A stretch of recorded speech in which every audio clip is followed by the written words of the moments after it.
자, 1강 시작하겠습니다. 1강은 경영학의 기초이론 부분 같이 좀 관련된 문제들 좀 보도록 하겠습니다. 1번 문제 보면 효율성과 효과성에 관한 설명으로 옳지 않은 것. 일단 그럼 효율성과 효과성이 뭔가에 대한 이해가 좀 필요합니다. 경영학의 지도 원리, 지배 원칙 뭐 이런 게 있습니다. 각 학문마다 딸이 이야기하지 않아도 그 학문의 기반 근저에 깔려 있는 원칙이 있습니다. 예를 들면 뭐 의학 같은 경우에는 환자의 생명이 제일 중요해라는 거잖아요. 법학 그러면 일단 유죄가 확정되기까지는 무죄야. 피고인의 이익을 최대로 판단해야 돼. 뭐 이런 것들이 갖고 있는 지배 원리, 지도 원리라고 이야기할 수 있는데요. 그게 경영학에서는 효과성과 효율성인 겁니다. 그럼 제가 이제 어디 기업체의 강의를 할 적에도 부장님들 하는 분이 여쭤봐요. 효과성이 뭐고 효율성이 뭡니까? 맨날 듣던 건데 맨날 비슷비슷하고 잘 모르겠죠. 그 효과성과 효율성은 뭘 얘기하는 거냐면 효과성이라는 거는 유효성, 목표를 달성했니 못했니를 이야기하는 겁니다. 내가 100개를 생산하기로 계획을 세웠어. 근데 90개밖에 생산 못했어. 그러면 효과라는 건 90%의 효과를 달성한 거인 거죠. 이런 개념이 효과성인 거고, 그러면 효율성이라는 건 뭘 의미하는 거냐? 자, 100개를 생산하기로 해서 100개를 생산했어.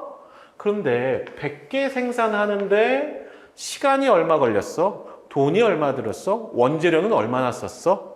이 얘기하는 투입에 대한 산출의 비율 얼마나 효율적으로 했느냐, 목표를 달성했냐, 100점이냐 90점이냐, 100점 90점 맞는데 자원을 얼마나 썼냐, 이걸 우리 시험으로 얘기하면 우리 100점이 목표야.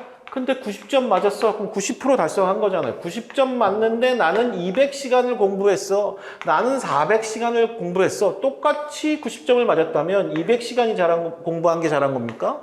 400시간 공부한 게 잘한 겁니까? 200시간이 잘한 거잖아요. 그게 효율성의 개념이다 라고 이해하시면 될 것 같습니다. 자, 그렇게 정리해 놓고 문제를 보도록 하겠습니다. 보기 1번 효과성은 자원의 사용 정도, 이게 효율성이죠. 이게 거고, 효율성은 목표의 달성 정도, 틀린 거죠. 인 거고, 효율성은 일을 올바르게 함, do things right 이런 거고, 효과성은 옳은 일을 함, do right things. 그렇게 설명을 하기도 합니다. 설명을 하는데 이걸 들으면 더 헷갈려. 그게 문제이긴 한데 어쨌든 좀 알고 계셔야 하고요. 성공적 조직이라면 효율성과 효과성이 모두 높다. 이게 뭔 얘기냐면, 그러면 앞에서 봤을 때 효과성이 중요해, 효율성이 중요해, 둘 다 중요하다라는 게 요 이야기인 거고요. 효율성은 목표 달성을 위한 수단이다. 그렇죠. 효과성, 효율성, 뭘 하기 위해서 효과와 효율을 따지는 거야? 목표를 달성하기 위해서라고 이해하시면 될 것 같아요. 그래서 1번을 답으로 선택하시면 되고요. 제 문풀이 이렇습니다. 그래서 뭐 그냥 잠깐 설명해 주는 게 아니라 요 단원별 문풀 할 적에는 그 이론이 갖고 있는 백그라운드 날리지를 충분하게 설명을 해서 이렇게 회독의 효과가 있도록 그렇게 풀이 해설을 하도록 그렇게 하겠습니다. 자, 2번 문제입니다. 경영 마인드, 이것도 많이 듣던 건데, 그죠? 관한 설명으로 옳지 않은 건 뭐냐? 경영 마인드에 대한 이해가 좀 있어야 하는데, 먼저 보기부터 보면 경영 마인드에는 고객 중심, 가치 극대화, 경쟁 우위 마인드를 포함한다. 그런 것 같아요. 잘은 모르겠지만, 그죠? 2번, 가치 극대화 마인드는 효율적인 방법으로 자원을 투입해서 최대의 산출이 발생하도록 추구한다. 그것도 그럴 것 같아요. 그러니까 이게 지금 경영 마인드에 막 이 정의를 생각하려고 하지 말고요. 이 말들이 논리적, 우리가 알고 있는 경영학 상식적으로 논리적인가를 먼저 보는 거죠. 가치 극대화, 그러니까 뭐 돈 많이 벌고 가치를 높이고 하려고 하면 효율적으로 자원 투입해서 최대의 산출이 발생하도록 이 내용상으로 틀린 얘기가 없잖아요. 보는 거고. 경영 마인드는 고객을 중심으로 해야지. 가치도 국제화해야지. 경쟁 우위, 남보다 내가 잘나야 내 거가 팔릴 거 아니야. 그런 말들 포함할 수 있겠죠. 세 번째, 경쟁 우위 마인드는 경쟁 우위를 확보하기 위해 기술력이나 경영 능력을 갖추는 걸 중시한다. 그렇겠죠. 경쟁 우위를 확보하기 위해서는 기술이 낮든 뭐 경영 능력이 낮든 해서 뭔가 남보다 나아야 내 거가 팔릴 거니까 그죠? 되는 거고. 4번, 경영 마인드는 형평성과 일관성을 추구한다.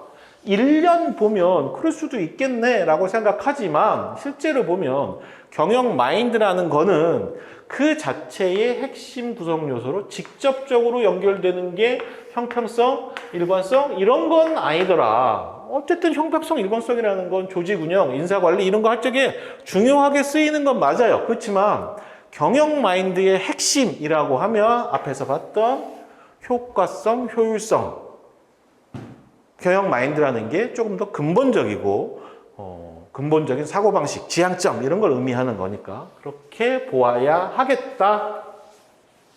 사실은 한 번 정도 꼬은 문제라고도 볼 수 있는데 그래서 4번을 답으로 선택하시면 되겠습니다. 자, 3번 조직화 과정의 올바른 순서. 그러면 이제 조직화가 뭔지 좀 이해할 필요가 있죠.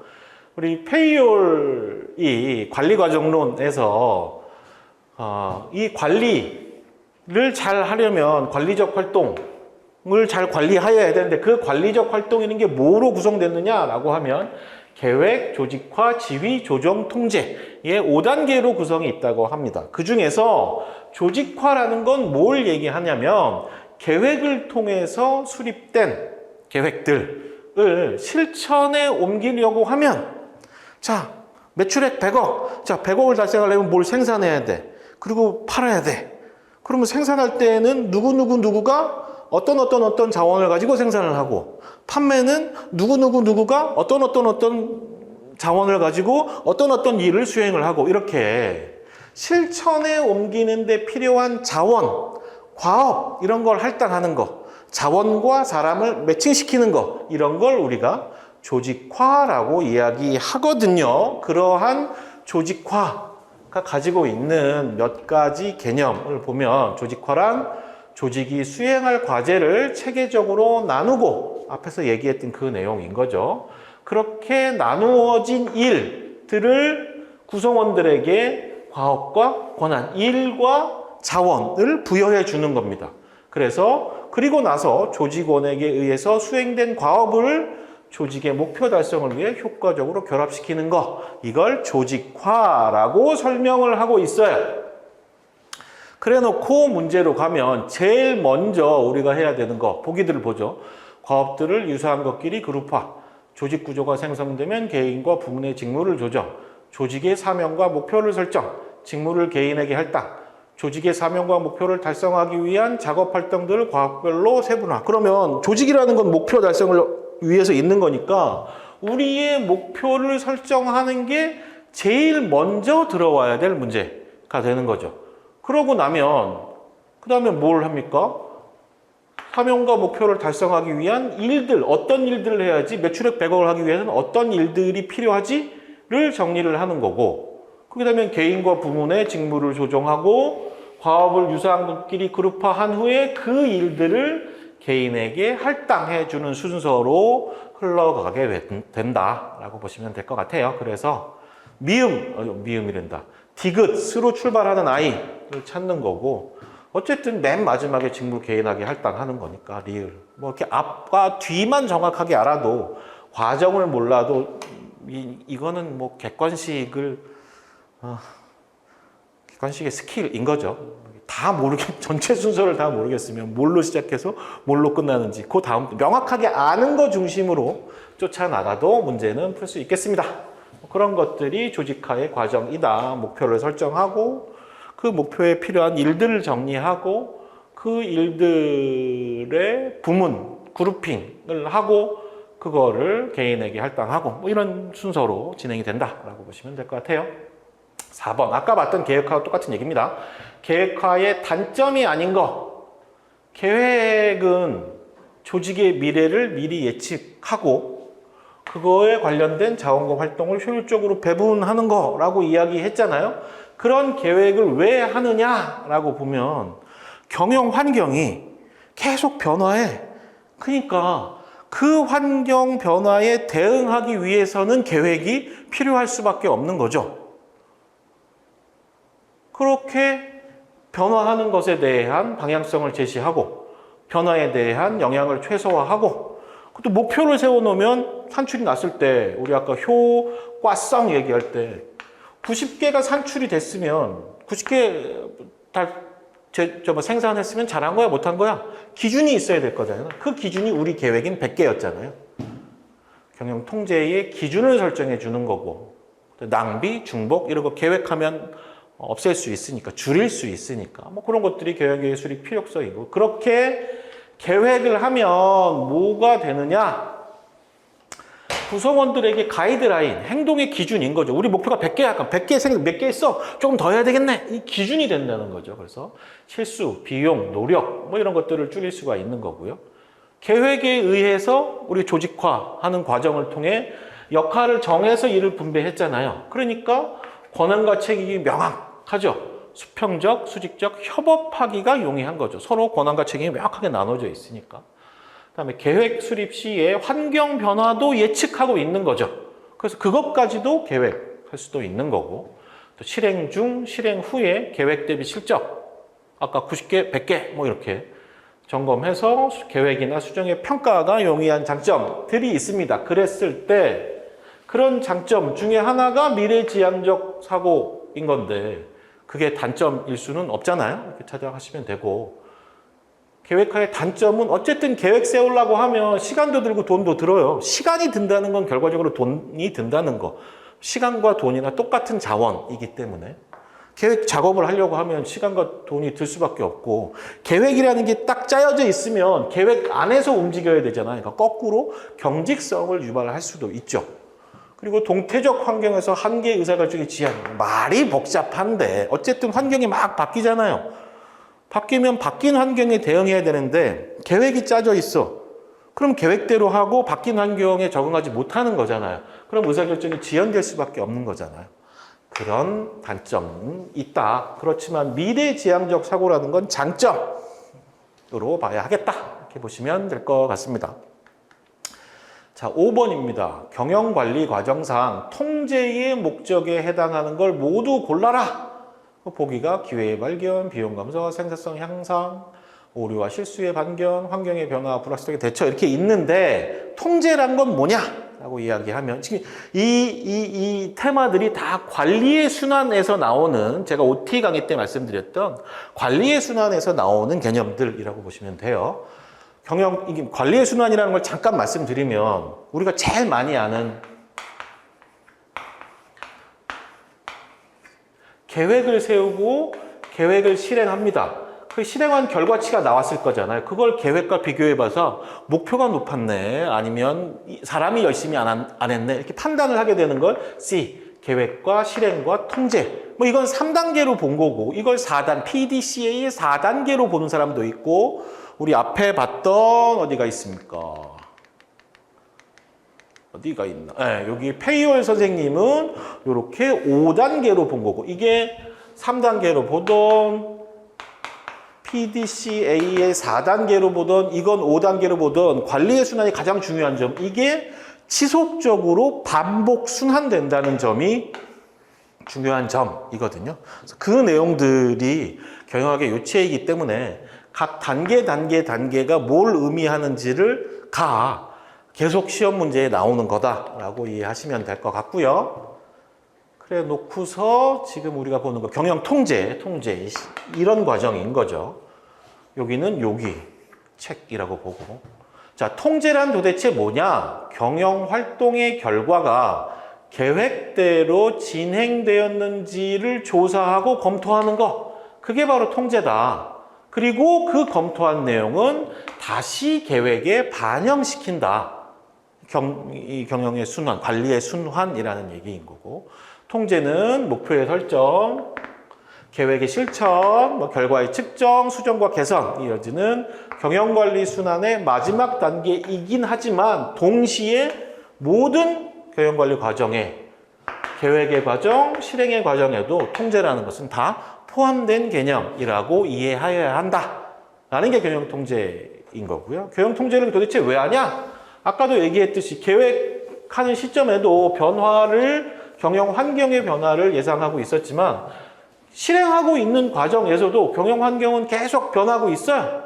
그러니까 그 실행의 과정에서 통제들이 환경 변화에 대한 통제가 필요할 수밖에 없는 거고, 그렇게 통제를 하다 보면 더 나은 아이디어들을 도출할 수 있겠죠.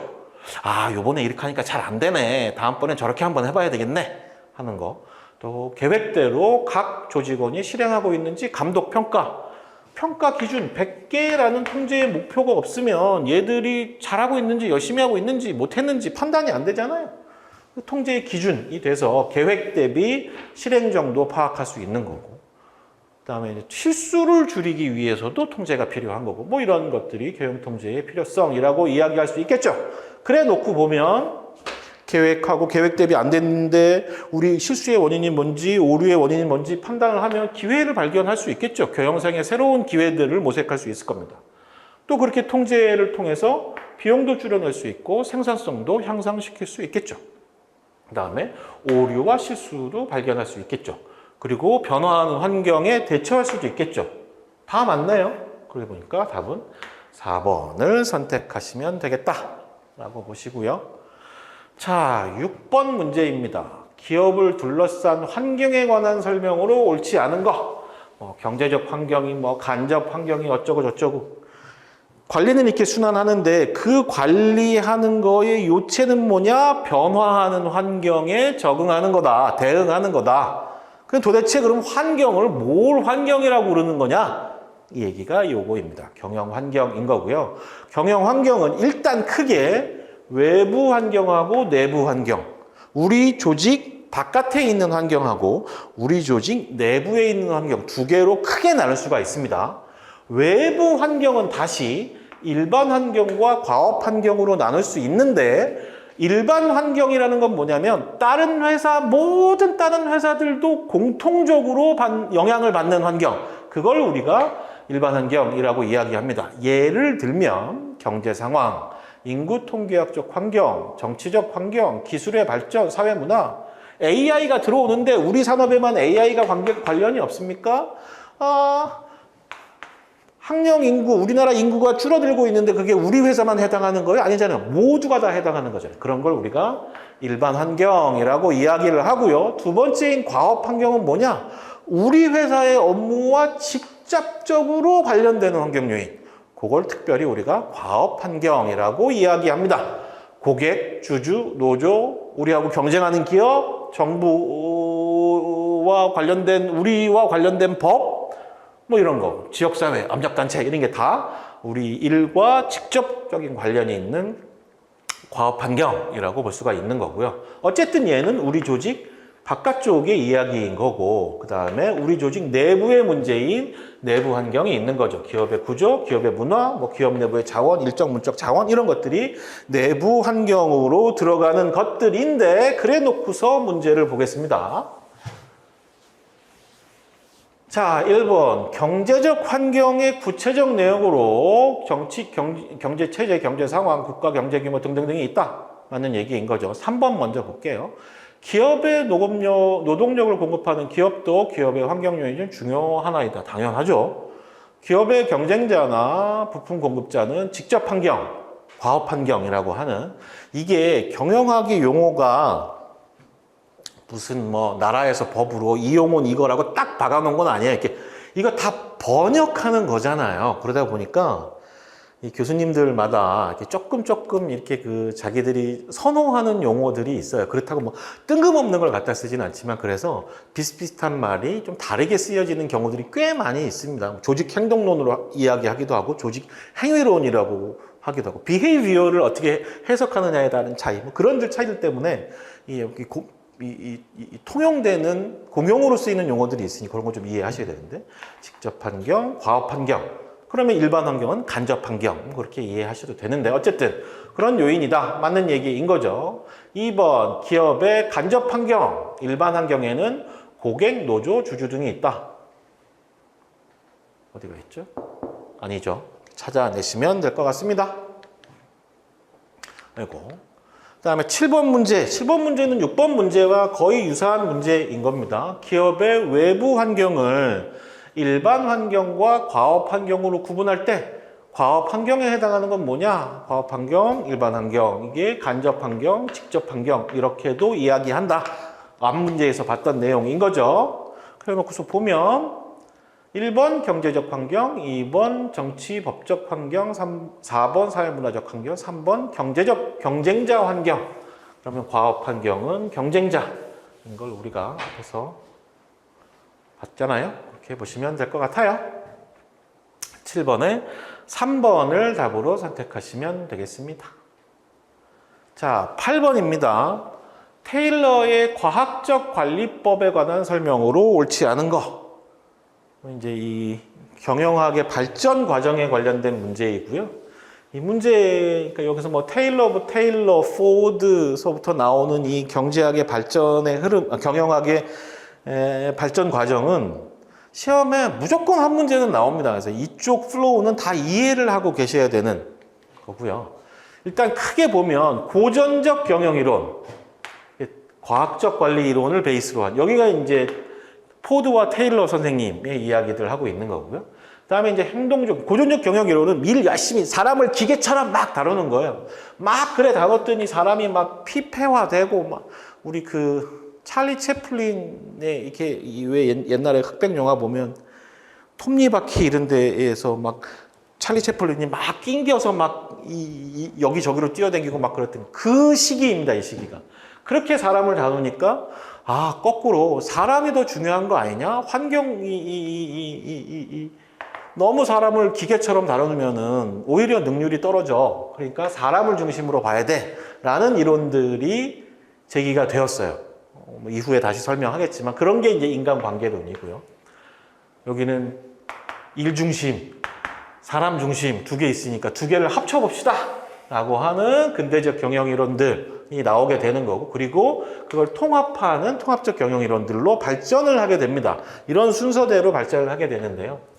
이런 경영학의 출발점이 되는 과학적 관리 이론을 만들어내신 분이라고 해도 과언이 아닌 사람이 테일러입니다. 테일러 선생님은 사실은 학자가 아니시고요. 고등학교 졸업하고 그 공장에 그냥 일하는 노동자로 취업하신 분이에요. 사람이 성실하니까 그 공장의 사장님이 너 관리자를 해 라고 관리자를 시키셨단 말이에요. 관리자가 되고 나니까 이 양반이 뭘 했느냐면 우리 공장 안에 있는 비효율적 요소들을 찾아내기 시작합니다. 그걸 찾아내기 위해서 뭘 하냐면 동작 연구, 시간 연구를 합니다. 동작 연구가 뭐고 시간 연구가 뭐냐? 동작 연구라는 건 막 공장에 여러 가지 활동들이 있잖아요. 그걸 가만히 보니까 불필요한 동작들, 불필요한 공정들이 섞여져 있는 거야. 이 양반은 그걸 다 일일이 초로 재요. 시간 연구 하나하나 초로 재서 가장 효율적인 동작을 찾고 그 동작을 하는데 걸리는 시간을 찾아냅니다. 그게 동작 연구, 모션 스터디, 시간 연구, 타임 스터디예요. 그래서 가장 효율적인 동작과 그 동작을 하는데 걸리는 시간을 찾아냅니다. 두 가지를 찾아내면 그 다음에 뭘 할 수 있냐면 가장 효율적인 동작, 그 동작을 하는데 걸리는 시간, 그러면 얘가 8시간에 가장 효율적인 동작으로 일을 하면 몇 개를 만들어낼 수 있겠네라는 걸 찾게 됩니다. 그걸 우리가 표준 과업량이라고 이야기하죠. 그래서 평균적으로 일을 하면 얘네가 얼마 정도 생산할 수 있는지를 찾아냅니다. 그러고 나면 경영자니까 사람들을 더 열심히 일하게 해주고 싶잖아요. 더 열심히 일하게 해줄 수 있는 방법은 예나 지금이나 돈을 더 주는 거죠. 돈을 더 주는데 누굴 더 줘? 표준 작업량보다 더 많이 생산하네, 작업을 더 잘하네 한테만 돈을 더 주는 거죠. 그게 뭐예요? 다 성과급을 주는 게 아니라 잘한 애만 차별적으로 성과급을 주게 되는 겁니다. 그래서 차별적 성과급제를 만들었고요. 그러면 표준 과업량이 외부 환경의 변화, 작업의 변화에 따라서 계속 변할 수 있잖아요. 그러면 누군가는 전담을 해서 표준 작업량, 과업을 할당하고 과업의 성과를 측정하고 이런 사람들이 필요한 거죠. 그런 사람을 별도로 만들었어요. 걔네가 누구? 기획부. 이 기본적인 테일러 선생님의 과학적 관리법의 요체가 이런 내용인 거죠. 그리고 추가적으로 자, 일을 시키는데 표준 과업량 만들어 놔서 이거를 해라. 과업을 나눠주고 그 과업량을 측정하고 관리하고 지도하고 교육하고 하는 사람들이 있어야 되잖아요. 그 사람들을 각 직장이라는 말이 좀 이상한데 우리도 따지면 조장, 작업 반장 그쯤 되는 느낌입니다. 그런 사람들을 두어서 노동자들을 지휘 감독을 하게 되는 직능별 직장 제도, 그 그룹 안에서 그 일들을 책임지는 조장, 반장, 작업 반장 이런 사람들을 둔 거죠. 그래서 직능별 직장 제도를 뒀고 이 사람들이 막 관리 감독하고 교육하고 하는데 네 멋대로 마음대로 하지 말고 우리의 매뉴얼, 작업 지도표, 우리 매뉴얼대로 작업을 지시하고 관리하고 감독하여라 라는 거죠. 지금의 경영 관리에 거의 이게 그 근간이 되는 개념들을 다 만들어내신 게 테일러 할아버지다라고 이해하시면 될 것 같고요. 그래서 이 테일러 선생이 이렇게 관리를 체계화시킨 데는 뭐가 있느냐? 이 체계화를 통해서 도대체 무엇을 하려고 하느냐? 테일러 선생님은 전체의 노동 생산성을 이렇게 향상시켜. 노동 생산성이라는 게 투입 대비 산출이 많은 걸 얘기하는 거예요. 그걸 하게 되면 사람들이 많이 생산해서 표준 작업자도 많이 해서 성과급 받으니까 작업자는 임금을 많이 받을 수 있을 거야. 그리고 회사의 입장에서는 이전에는 사람 한 명 쓰면 100개밖에 생산 못했는데 돈을 조금 더 주어서 고임금을 줬지만 회사 입장에서 보면 이제는 돈을 조금만 더 줬는데 불구하고 생산량이 훨씬 더 늘어나게 돼요. 그래서 한 개 만드는 데 들어간 인건비를 계산하면 훨씬 더 적은 노무비로 생산을 할 수 있겠다. 그래서 고임금, 노동자는 고임금을 받고 회사의 입장에서는 노무비가 적게 드는, 인건비가 적게 드는 이러한 새로운 상태를 만들어낼 수 있다. 고임금 저노무비가 실현될 수 있겠다. 그를 통해서 공동의 번영과 사회적 발전을 주장했습니다. 그런 걸 우리가 테일러리즘이라고 이야기하는데요. 요 얘기가 이런 것들이 테일러의 과학적 관리법의 기본적인 흐름이라고 이해하시면 될 것 같고요. 그래 놓고서 옳지 않은 걸 찾아라. 개인별로 잘한 사람만 돈 더 준다고 했잖아요. 차별 성과급, 집단 중심의 보상은 그 공장 전체에 있는 직원들을 다 성과급 주는 거잖아요. 삼성전자 뭐 이런 데처럼. 집단 중심의 보상은 아니다 라고 이해하시면 될 것 같고요. 자, 9번 문제입니다. 테일러의 과학적 관리에 활용된 방법이 아닌 거. 이거 우리가 앞에서 설명을 다 봤으니까 찾아보면 일단 권한과 책임의 원칙인데 근데 이게 어디서 본 것 같잖아요. 어디서 나오는 말이냐? 페이얼 선생님의 관리과정론에서 나오는 거죠. 페이얼 선생님은 테일러 선생님은 생산 현장에 관련된 걸 막 한 거예요. 그래서 시간 연구, 동작 측정해서 시간 연구하고 막 이런 걸 하셨다면 페이얼 선생님은 그냥 학자야. 그래서 야, 장사가 잘 되려면 회사를 잘 하려면 이렇게 관리를 해야 돼 라고 하는 관리 과정론 또는 일반 관리론이라고 불리는 이론을 전개하신 분이에요. 이분은 기업 전체에 어떻게 하면 기업이 성과가 잘 날 수 있을까를 고민을 하는 거고요. 그래서 이분이 기업이 뭔 일을 하나를 이렇게 막 쫙 봤더니 기업은 6가지의 본질적인 관리 영역이 있더라. 그 6가지 본질적인 관리 영역이 이겁니다. 기술적 활동, 상업 활동, 재무적 활동, 회계적 활동, 보존적 활동, 관리적 활동 이렇게 6가지가 있는 거고 이 6가지 중에 베이스가 되는 게 이 관리적 활동인 거고 이 관리적 활동을 잘 하기 위해서 14개의 일반 원칙을 제시하였어요. 우리가 여기서 14개를 다 볼 수는 없고 그 14개의 원칙들 중에 하나가 권한책임 또는 권한책임의 명확화의 원칙이라고 이야기하는 거죠. 이 일을 똑바로 하려면 누가 무슨 책임을 맡고 있는지를 명확하게 정리해야 되고 그 책임을 수행하기 위해선 그 책임을 수행하는 데 필요한 권한을 같이 줘야 된다. 라고 하는 게 권한책임의 명확화의 원칙입니다. 이게 우리 문제에 나와 있으니까 권한과 책임의 원칙은 페이올 승상님이 말씀하신 거다라고 찾아내시면 되겠습니다.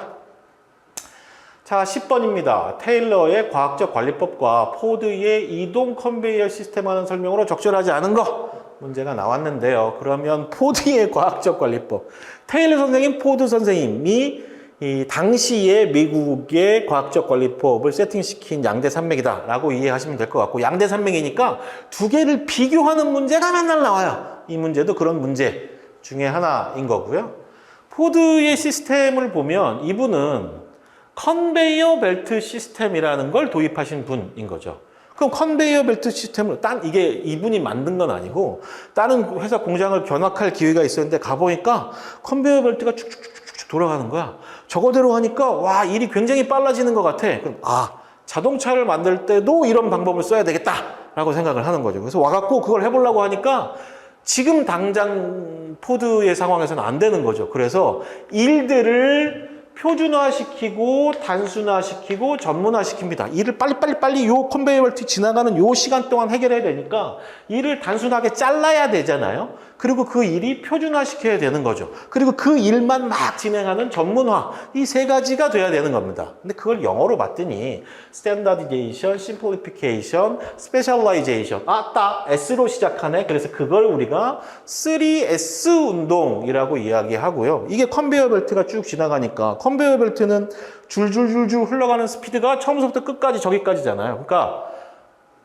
이 공장의 스피드를 컨베이어 벨트를 통해서 동시적으로 관리시켜 주는 거죠. 그래서 동시관리라고도 이야기하고요.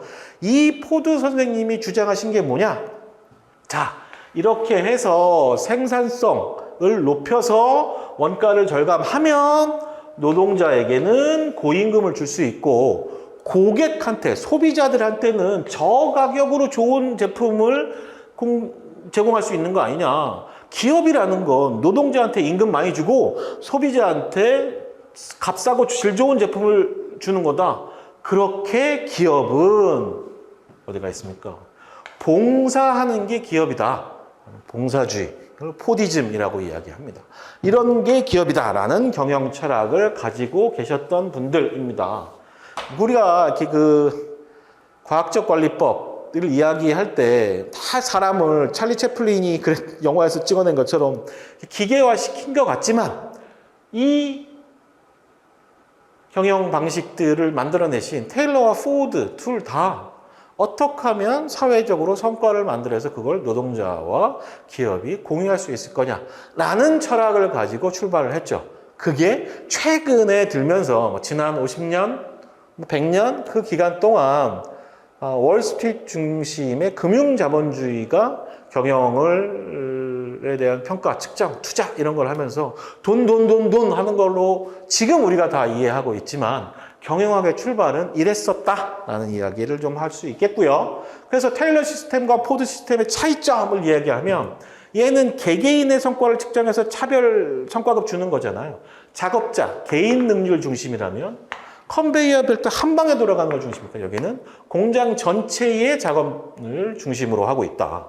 여기는 고임금 전업비, 테일러 선생님이 얘기했고 포드 선생님은 고임금 저가격을 이야기했다. 요 키워드들이 자주 나옵니다. 쓴 장치, 여기는 컨베이어 벨트 쓴 거고 여기는 스톱워치 같은 거 시간 연구한 거죠. 노사 쌍방이 운영하는 게 기업이다. 노동자와 소비자에게 봉사하는 게 기업이다. 이런 생각들을 서로 가지고 계셨었습니다. 그래 놓고 문제를 보면 1번 과학적 관리법은 전사적 품질 경영에서 시작된 걸로 개별 과업뿐만 아니라 블라블라블라 나오고 있는데 우리가 이미 배웠지. 이게 출발이잖아요. 이 TQM 이야기는 한참 저 뒤에 나오는 얘기인 겁니다. 사실은 이때까지 설명한 내용을 전혀 모르고 있어도 풀 수 있는 문제. 공부 삼아서 2, 3, 4번 보기를 보겠습니다. 과학적 관리법의 주요 내용인 과학관리 방법으로는 작업의 표준화, 작업 조건의 표준화, 차별적 성과급제 이런 거 만들었죠. 이동 컨베이어 시스템은 컨베이어에 의해 작업자와 전체 생산 시스템의 속도를 동시화한 거죠. 그래서 능률 향상을 시도한 거 맞고, 이동 컨베이어 시스템을 효율적으로 이용하기 위해 장비의 전문화, 작업의 단순화, 부품의 표준화, 3S 이런 게 이루어진 거죠. 자, 11번입니다. 포드 시스템에 관한 설명으로 옳지 않은 걸 찾아라 라고 했죠. 우리가 이미 다 봤습니다. 앞에서. 차별적 성과급 제도는 누가 만든 시스템입니까? 이거는 테일러 선생님의 시스템이잖아요. 그래서 2번을 찾아내시면 되겠습니다. 12번. 페이올이 제시한 경영 조직의 일반 원칙으로 옳지 않은 것. 근데 사실은 이게 이제 이런 거에서 이제 좀 우리가 갈등이 생기는 건데, 제가 이제 노무사 강의할 적에 우리가 앞에 봤던 6가지의 요 부분까지는 외울 필요가 있겠다고 얘기를 해요. 페이올이 경영, 관리라는 건 이렇게 6가지의 영역이 있다. 기술적 활동, 상업, 재무, 회계, 보전, 관리적 활동. 그런데 여기 나와 있는, 지금 여기 이제 앞부분 4가지밖에 안 나와 있습니다만은, 여기 나와 있는 시험 문제대로 14가지의 원칙을 다 외우고 있어야 되냐? 는 저는 좀 의문이 있어요. 그래서 이거는 이해하고 계셔야 돼요. 어떤 내용이 어떤 의미를 가지고 있는 거다에 대한 이해를 해야지, 이 14가지를 딸딸딸딸딸 외우려고 하는 건 의미가 없습니다. 그게 왜 그러냐면, 이게 내용들을 우리가 보면 다 이해할 수 있는 내용인데, 이제 동작경제의 원칙, 이게 뜬금없는 것들이 하나 들어가요. 동작경제의 원칙이라는 건 뭐냐면, 이게 거꾸로 테일러 선생님이 하신 동작 연구가 배경이 되는 거예요. 동작 경제의 원칙이라는 거, 생산성 향상, 작업의 효율성 이런 걸 위해서 연구된 개념인데, 작업자가 육체적인 작업을 수행할 때 불필요한 동작을 줄이고 효율성을 높이기 위한 가이드라인, 뭐 이런 겁니다. 이거 뭡니까? 테일러 선생님이 한 동작 연구잖아요. 그러니까 다른 걸 이렇게 찾아내는 형태로 어프로치하는 게 낫지 않겠나. 딸딸딸 외우기보다는 제가 말씀드리는 이해를 중심으로 해서 어프로치해서 문제를 푸는 게 좋겠다. 이렇게 말씀드릴 수 있겠습니다. 자, 13번입니다. 막스 베버가 제시한 관료제 이론의 주요 내용은 뭐냐? 관료제 또 중요한 문제니까 한번 보도록 하겠습니다. 베버 선생님은 비능률적으로 운영되고 있는 조직들을 특정한 원칙 하에서 운영하면 훨씬 효율적으로 움직일 거다. 그럼 그런 특정 원칙을 갖고 있는 조직이 뭐냐? 그게 관료제다. 뷰크로라시라고 얘기하는 관료제인 거다. 그럼 그 관료제가 가지고 있는 원칙들은 뭐냐? 분업을 해라. 그래서 노동을 분화시켜라. 각 계층마다 최고경영층, 중간경영층, 일선관리층 요 권한을 명확하게 분화시켜라. 그다음에 공식적인 규칙, 업무 매뉴얼, 뭐 사규, 뭐 작업 원칙 이런 걸 다 공식화라는 걸 문서화 시켜서 볼 수 있도록 하고 그거대로 관리를 하여라. 그리고 공평한 대우, 공평하게 사람들을 대우해야 된다.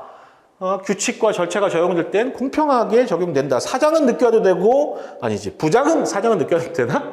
부장은 느껴도 되고, 사원은 안 되냐? 그런 거 아니다. 똑같은 룰을 지키게 만들어줘라. 그리고 경력제도, 니하고 친하다고 승진시키고 월급 많이 주는 게 아니라, 그 사람의 성과에 따라서 뭐 선발하고 승진하고, 자기가 갖고 있는 능력에 따라서 일을 주고, 이렇게 하여야 한다. 그런 것이 관료제다라고 이야기를 하신 거죠.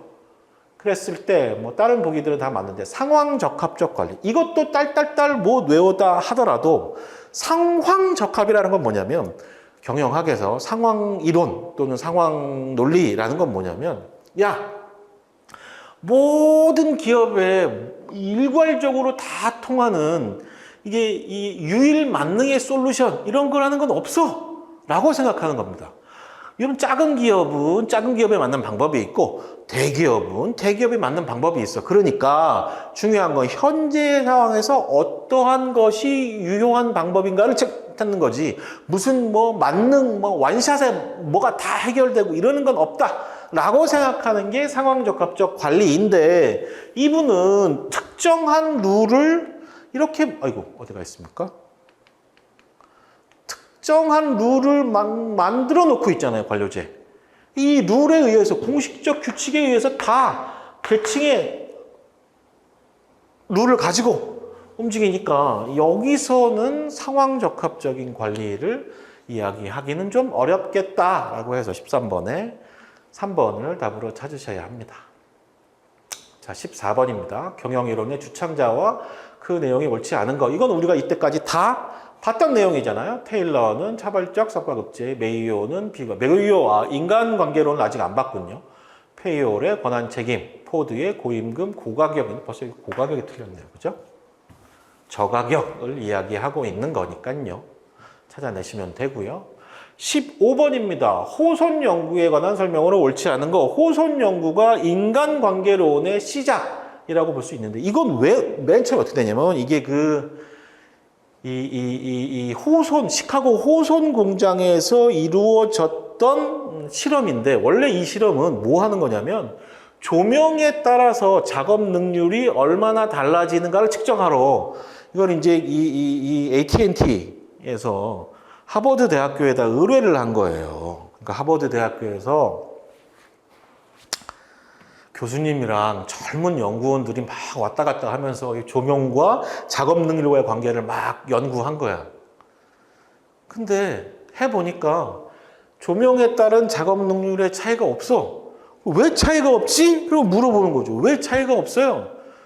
아니 뭐 갑자기 몇 개 만들었는지 측정하잖아요. 그래서 그냥 조금 더 열심히 했어요. 이렇게 얘기를 하는 거죠. 어이?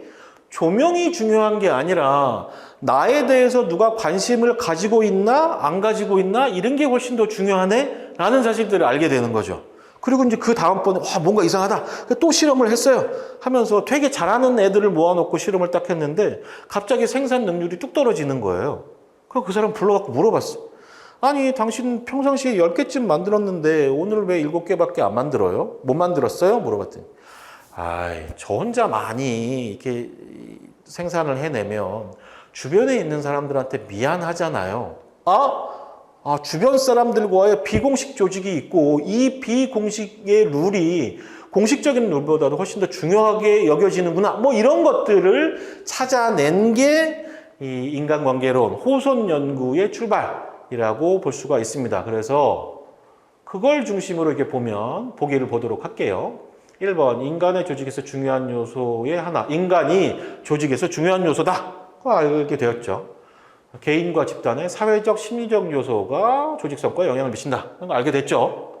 비공식 조직이 조직 성과에 영향을 미친다는 것도 확인했죠. 작업의 과학과 객관화, 분업화의 중요성을 강조한 게 아니죠. 요거는 과학적 관리론의 시대에서 이야기됐던 내용이다 라고 보시면 될 것 같습니다. 15번에 4번 선택하시면 되고요. 그 호손 실험의 순서가 바르게 나열된 거를 보면 이렇게 돼 있습니다. 처음에 조명 실험하러 갔는데 에이 조명하고 성과하고 차이가 없네. 그래갖고 야 이건 좀 실험 환경이 세팅이 안 됐으니까 조금 더 세팅해 놓고 실험을 하자. 계전기 실험을 하는 거죠. 마찬가지 결과가 나온 겁니다. 그래서 물어보는 거예요. 사람을 통해서 면접 물어보면서 실험해봤고 마지막으로 배전반 실험을 통해서 비공식 조직이라는 게 있다는 걸 알게 된 게 호손 실험의 순서 4차에 걸쳐서 거의 10여 년간 진행된 실험입니다. 인 거고요. 그거 하면 맨 처음에 조명 실험에서 시작했고 배전기 전선력 없이 관찰로 끝나게 됩니다. 선택하면 3번이 답으로 선택하시면 되겠습니다. 자, 17번입니다. 인간은 인지 능력의 한계로 제한된 합리성을 가지게 된다고 주장한 학자가 누구냐? 답부터 얘기하면 허버트 사이먼인데요. 이 사이먼 선생님은 뭘 하신 거냐면 우리가 이전에 테일러 포드 시대의 경영학에서는 어떤 생각을 가지고 있냐면 인간은 세상의 모든 대안들을 알고 있고 그런 대안들을 다 합리적으로 분석해서 의사결정을 한다라고 제안하고 있는 이렇게 초합리적인 경제인을 가정하고 있는 거거든요. 근데 우리가 예를 들어 이런 분필을 하나 산다 생각합시다. 이 분필의 종류를 다 알고 가격을 다 알고 품질을 다 압니까? 우리는 세상의 모든 정보를 다 알지 못해요. 그래서 사이먼 선생님은 무슨 얘기를 하냐면 야, 이 교실 안에 지푸라기가 꽉 들어가 있고 그 중에서 그 안에 바늘이 한 10개쯤 있다고 하자. 너는 바느질을 해야 하면 어떤 바늘을 찾아서 바느질을 할래? 어떤 사람은 10개를 다 찾을 때까지 이 바늘 해주고 다니는 거고, 어떤 사람은 그냥 하나 찾으면 그거 갖고 바느질을 하겠죠. 인간의 의사결정이 그렇게 된 거다. 인간이라는 건 그냥 만족할 만한 대안이 있으면 만족할 만한 정보를 수집하고 만족할 만한 대안에 의해서 의사결정을 하게 된다. 그렇기 때문에 모든 대안과 정보를 다 알고 의사결정하는 초합리적인 인간이 아니라 제한된 합리성을 가지고 그 제한된 합리성 안에서 의사결정을 할 뿐이다 라고 이야기를 하게 되는 거죠. 그래서 그걸 이야기한 양반은 허버트 사이먼, 근대 현대 경제학을 만들어낸 분이라고 말해도 과언이 아니죠. 자, 18번입니다. 시스템 이론 관점에서 경영의 투입 요소와 산출 요소를 구분할 때 일단 그러면 시스템이라는 거에 대한 이해가 필요합니다. 시스템이라는 건 뭐냐면 공동의 목적을 가지고 있으면서 그 공동의 목적 달성을 위해서 협업해서 활동하는 부문 또는 집합을 이야기하는 겁니다. 저라는 사람을 하나의 시스템이라고 이해하면 저한테는 뭐 이렇게 보고 듣고 먹고 만지고 뭐 하는 이런 오감들, 이런 이 외부의 정보를 인식하는 시스템도 있는 거고, 무언가 뇌에서 지시하면 그걸 이렇게 잡을 수 있고 움직일 수 하는 운동의 시스템도 있는 거고, 또 뭘 먹으면 그거를 저작 활동을 통해서 이렇게 집어넣으면 소장, 대장을 거쳐갖고 에너지를 흡수하게 만드는 소화 시스템도 있잖아요. 이러한 시스템들이 각각이 있지만 그 시스템의 총합의 목표는 뭐냐? 이근필이라는 사람의 생존인 거잖아요. 이근필이라는 생존을 위해서 소화기관, 감각기관, 뭐 운동기관들이 다 협업하는 거잖아요. 그걸 우리가 시스템이라고 이야기하는데 그 시스템의 중요한 건 뭐냐? 아니, 소화 감각기관이 없으면 운동할 수 있어요? 운동하지 못하면 소화시킬 수 있어요? 이게 서로가 서로 간에 영향을 주면서 연결되어 있다. 그러니까 뭐 하나 고친다고 뭐가 싹 바뀌는 게 아니라 시스템 전체적인 관점에서 무언가를 판단하고 효과를 측정하고 변화를 시도하고 해야 한다라고 하는 게 시스템 이론의 기본적인 개념인 거고요. 그런 시스템들을 보면 바깥과는 아무 관계없는 시스템을 폐쇄 시스템이라고 하는데, 우리가 예전에는 기업을 폐쇄 시스템이라고 생각했어요. 그런데 아니, 기업이 외부에서 사람도 뽑아야 되고 외부에다가 내 물건도 팔아야 되고 해야 될 게 되게 많잖아요. 결과적으로는 개방 시스템, 외부의 환경과 영향을 주고받는다는 걸 알게 된 거죠.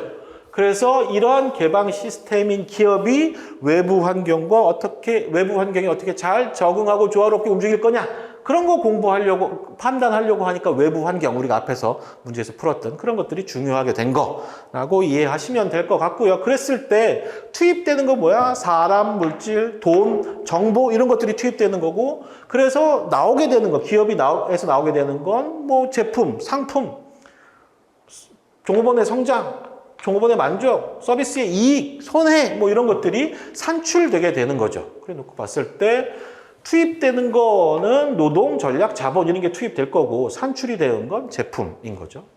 투입된 게 변환 과정을 거쳐서 무언가로 산출되는 거. 이런 걸 우리가 기업이라는 시스템, 그 시스템은 환경과 이렇게 상호작용하게 되더라라는 것이 기본적인 개념이다 라고 볼 수 있을 것 같고요.